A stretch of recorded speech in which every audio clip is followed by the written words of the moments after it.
A descolonização da Ásia foi um dos processos mais importantes do século XX, e ela marcou o fim do domínio das potências europeias sobre os povos asiáticos, iniciando um novo período de reconstrução nacional e de redefinição de identidade.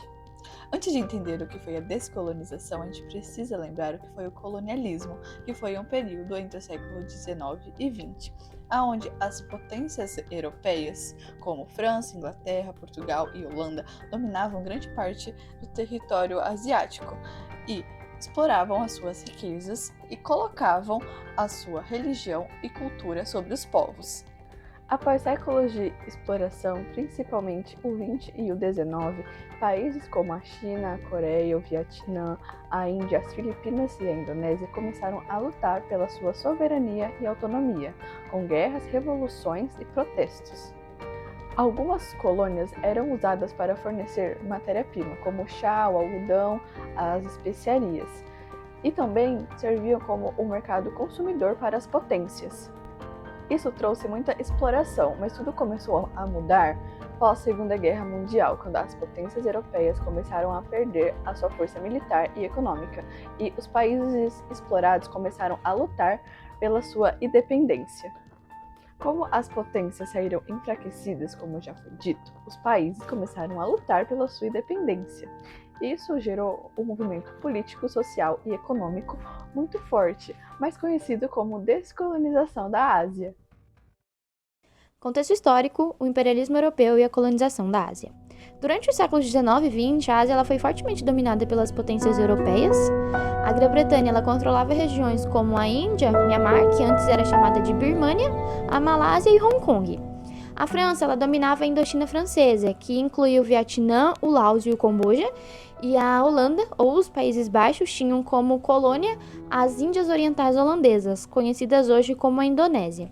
As Filipinas elas foram controladas primeiro pela Espanha e depois pelos Estados Unidos, e o Japão, já no século XX, ele também se tornou uma potência imperialista, dominando partes da China, da Coreia e de várias ilhas do Pacífico. E essa dominação ela marcou profundamente a história do continente asiático e ela foi o ponto de partida para os movimentos de descolonização que viriam nas décadas seguintes. Causas da descolonização. Agora a gente vai falar sobre as causas da descolonização. A primeira foi a Segunda Guerra Mundial, que enfraqueceu as potências. A segunda foi a criação das Nações Unidas, mais conhecido como ONU, em 1945, que apoiava a autonomia dos países e que cada nação tinha o direito próprio de escolher o seu destino político. Um outro fato foi a Guerra Fria, que foi a tensão política entre a União Soviética e os Estados Unidos. Ambas as potências disputavam a influência mundial. Isso fez com que elas apoiassem a descolonização e a independência de alguns países, porque elas queriam atrair esses países para os seus lados na Guerra Fria. Além disso, o surgimento de movimentos nacionalistas dentro das potências tomaram ainda mais força, e isso fez com que as pessoas se questionassem sobre o domínio das potências europeias dentro das colônias. Isso fez com que surgissem greves, protestos, revoluções, conflitos armados e pacíficos. Em alguns lugares, a luta foi pacífica, já em outros foram bem violentas, mas todos tinham o mesmo objetivo, que era a independência, a autonomia e soberania pelo próprio país. Em resumo, o cenário pós-1945 favoreceu muito o surgimento de novos países na Ásia. A Índia, o coração da descolonização asiática.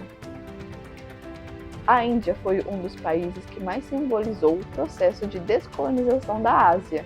O domínio britânico na Índia.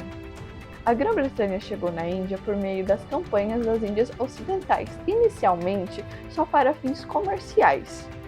Com o tempo, principalmente após a rebelião indiana em 1857, o governo britânico resolveu tomar controle total da Índia, instaurando o Raj britânico. Durante o domínio britânico, a administração foi centralizada, com uma burguesia rígida e estrutural legal baseada nos direitos dos britânicos. Também teve muita exploração econômica, como os impostos altos para os camponeses e o incentivo à monocultura, como o algodão e o trigo, e a restrição às indústrias locais. Também alguns políticos britânicos apoiavam a divisão religiosa e social, na onde eles apoiavam algumas comunidades enquanto menosprezavam as outras. Isso fez com que rolassem tensões entre os hindus e os muçulmanos. Quando a Inglaterra abandonou a Índia, ela tentou equilibrar a tensão entre os muçulmanos e os hindus, mas não conseguiu prevenir o conflito. Essa tensão religiosa foi fundamental para o surgimento do Paquistão. O domínio britânico trouxe muita modernização, mas também trouxe muita desigualdade e fome, onde alguns indianos eram submetidos a sistemas injustos e humilhantes. Além disso, teve o surgimento de movimentos políticos, sociais e religiosos, onde buscavam a autonomia nacional. O processo de independência foi muito influenciado pelo hinduísmo, religião predominante na maior parte do país.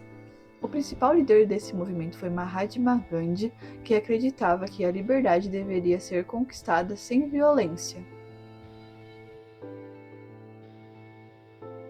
Mahatma Gandhi e o papel dele na descolonização da Índia. Mahatma Gandhi, cujo nome verdadeiro era Mohandas Karamchand Gandhi, nasceu em 1869, quando a Índia ainda era uma colônia da Inglaterra. O título Mahatma Gandhi significa grande alma em sânscrito, e ele ganhou esse nome por causa da sua sabedoria, da sua espiritualidade e da sua luta pela justiça. Gandhi ele estudou direito em Londres e trabalhou como advogado na África do Sul, onde ele enfrentou a descriminalização que os indianos sofriam por lá. E foi nesse período que ele criou a ideia de resistência pacífica chamada Satyagraha, que significa força da verdade. Essa é uma forma de luta baseada na ideia de que a violência não traz mudanças verdadeiras e que resistir com firmeza pode ser mais poderoso. E depois Gandhi ele trouxe essas ideias para a Índia, tornando-se o principal líder do movimento de independência, e ele conseguiu unir muita gente em torno dessa luta. E ele inspirou outras pessoas no mundo a acreditarem que dá para mudar sem usar violência. Filosofia e princípios. O jeito de pensar de Gandhi ele veio muito do hinduísmo, mas também se inspirava em outras religiões, como o jainismo e o cristianismo. Ele acreditava que só com paz, fé e verdade era possível mudar a sociedade e conquistar a liberdade. As principais ideias eram a ahimsa, que significa não violência, rejeitar qualquer tipo de violência, seja física ou moral, a Satyagraha, que é a força da verdade, que é resistir à injustiça, mas sempre como uma forma pacífica e firme, e a autossuficiência, porque Gandhi acreditava que os indianos tinham que produzir o que precisavam, como alimentos, roupas, para não depender dos produtos britânicos. E um dos momentos mais conhecidos dessa luta foi a Marcha do Sal, em 1930, quando Gandhi caminhou quase 300 quilômetros até o mar para protestar contra os impostos britânicos sobre o sal. Ele também usava roupas simples feitas à mão como um símbolo de resistência e valorização da cultura indiana.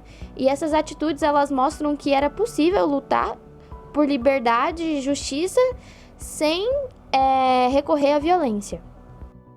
Liderança na independência da Índia. A partir de 1915, Gandhi voltou à Índia e começou a liderar o Congresso Nacional Indiano, principal partido da época. Ele começou a organizar campanhas de desobediência civil, que eram movimentos onde as pessoas começavam a desobedecer leis de forma pacífica. Prisões e resistência. Durante suas campanhas, Gandhi foi preso diversas vezes. Mesmo assim, ele continuou pregando sua ideologia, aonde ele acreditava que a liberdade vinha do respeito de qualquer pessoa para qualquer pessoa, até mesmo dos colonizadores e dos colonizados. E ele influenciou diversas pessoas com as suas ideias, e até hoje influencia. Conquista e legado. Em 1947, após muita luta, a Índia finalmente conseguiu a sua independência. Infelizmente, o país foi dividido entre Índia e Paquistão, onde teve muitos conflitos. Gandhi passou os últimos meses da sua vida tentando promover a paz entre os muçulmanos e os hindus. Em 1948, ele foi assassinado por um extremista hindu que discordava das suas ideias tolerantes. Mesmo após a sua morte, Gandhi continuou sendo uma grande inspiração para o mundo inteiro, aonde líderes como Nelson Mandela e Martin Luther King se inspiraram nas suas ideias de revoluções pacíficas, aonde lutaram pela opressão e o racismo. A importância de Gandhi na descolonização da Ásia. Gandhi ele se tornou um símbolo universal da paz, de liberdade e justiça, e o movimento que ele liderou não apenas libertou a Índia, mas também inspirou a outros países da Ásia e da África a lutar contra o colonialismo de forma pacífica.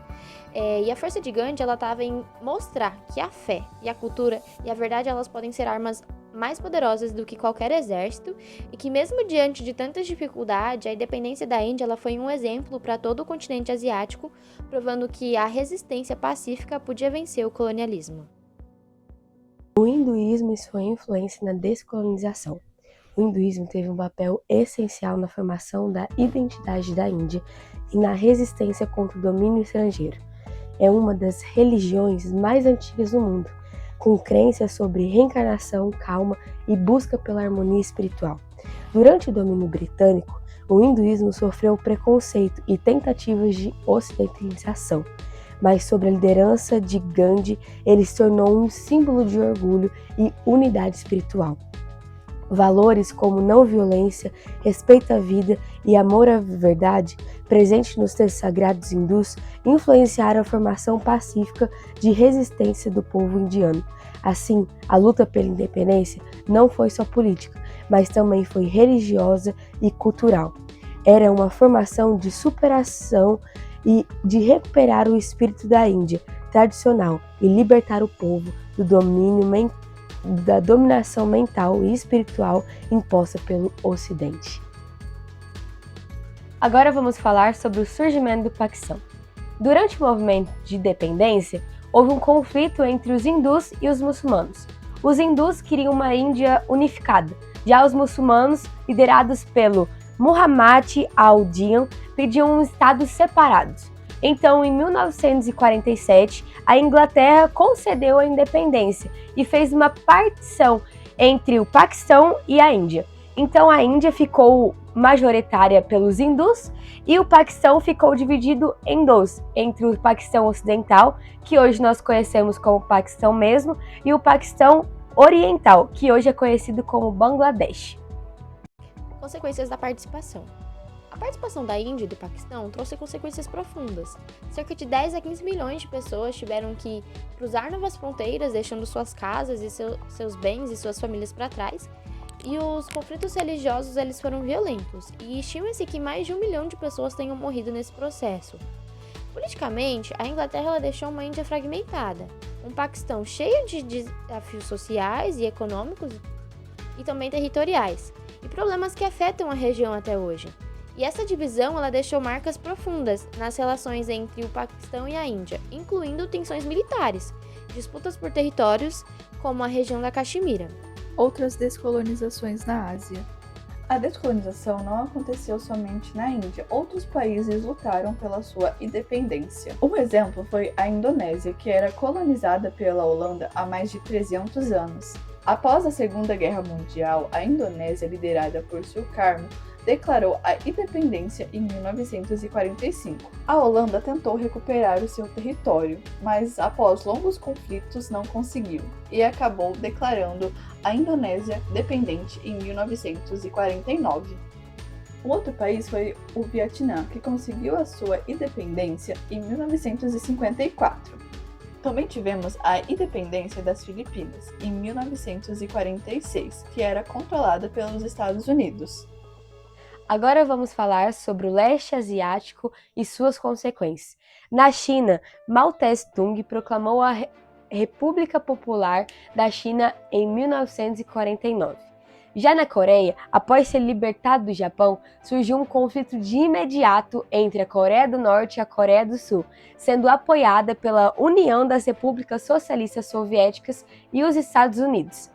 A Guerra da Coreia, de 1950 a 1953, deixou milhões de mortos e dividiu o país até hoje. Isso nos mostra que, após uma independência, nem sempre significa uma paz imediata.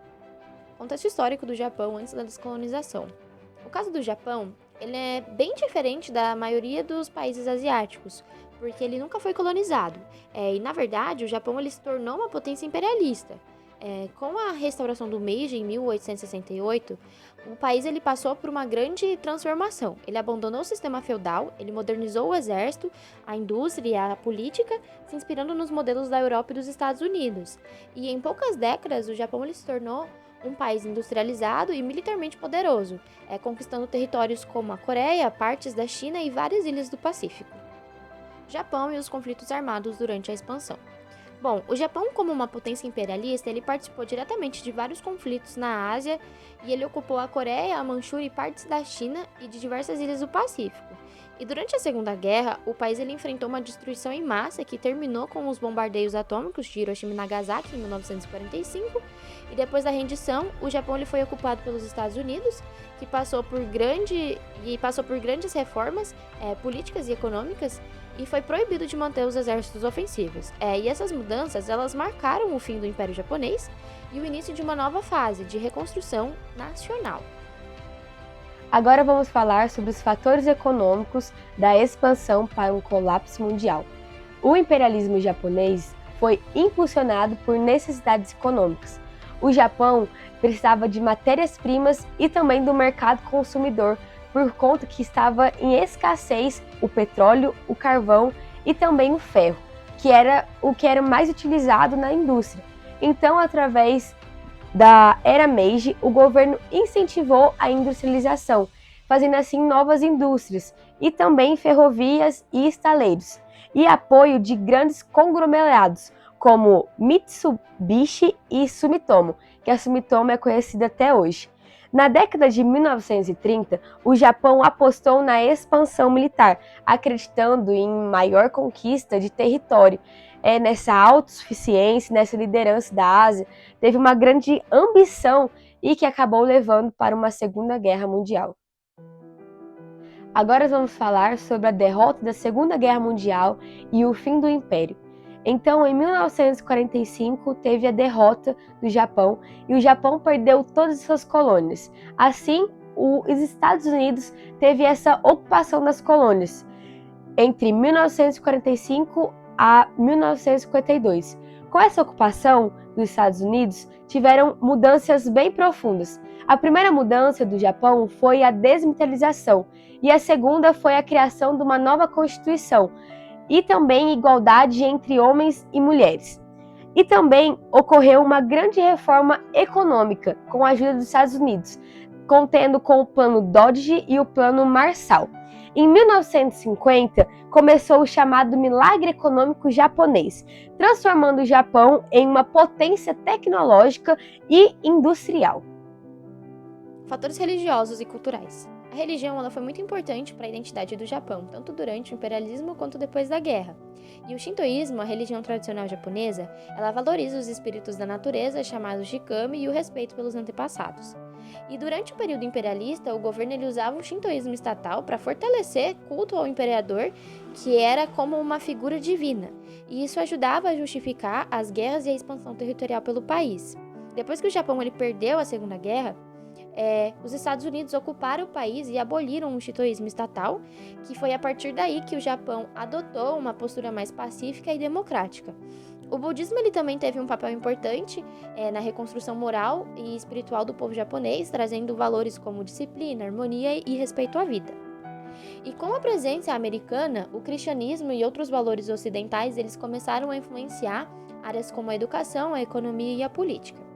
E mesmo derrotado, o Japão ele conseguiu se reinventar, equilibrando suas tradições milenares com a modernidade e virou um símbolo de renascimento e prosperidade.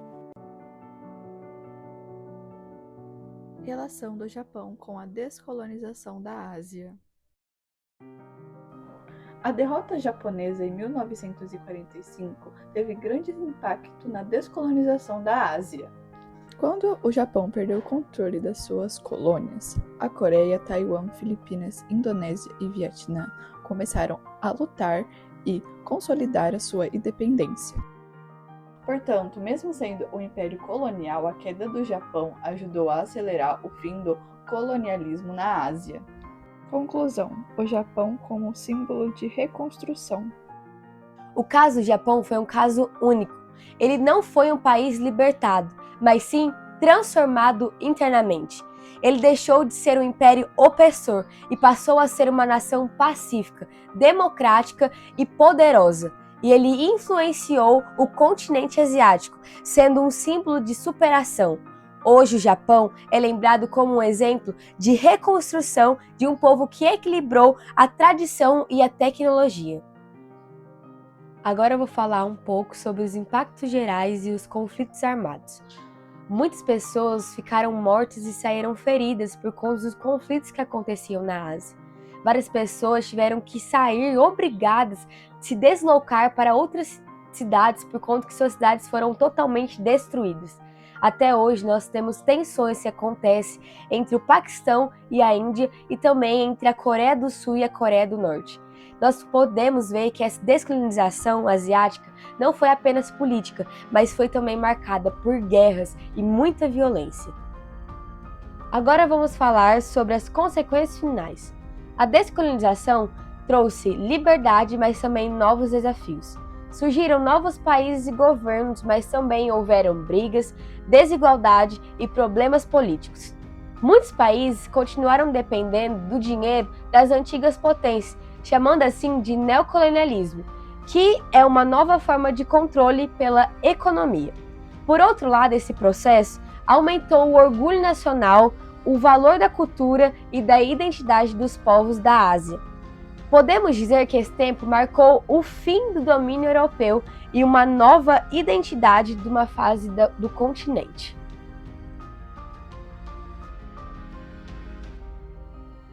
A descolonização da Ásia marcou o fim do imperialismo europeu e o renascimento dos povos asiáticos. Foi um movimento que mudou o mundo inteiro e mostrou que nenhum império é eterno e que, com a força da cultura e da fé, pode superar séculos de opressão. Gandhi, com a sua sabedoria e coragem, se tornou um símbolo de resistência pacífica e mostrou que a independência pode vir da fé e do diálogo e não somente de guerras. O Japão, por outro lado, mostrou que é possível renascer das cinzas e se tornar uma potência mundial. Esse movimento transformou o mapa do mundo inteiro e mostrou a autonomia dos povos e a valorização da cultura e da fé, e a valorização da identidade pessoal, da fé e da igualdade. Até hoje, a descolonização da Ásia nos mostra que a liberdade é conquistada através da esperança, da coragem e do respeito pela sua própria identidade.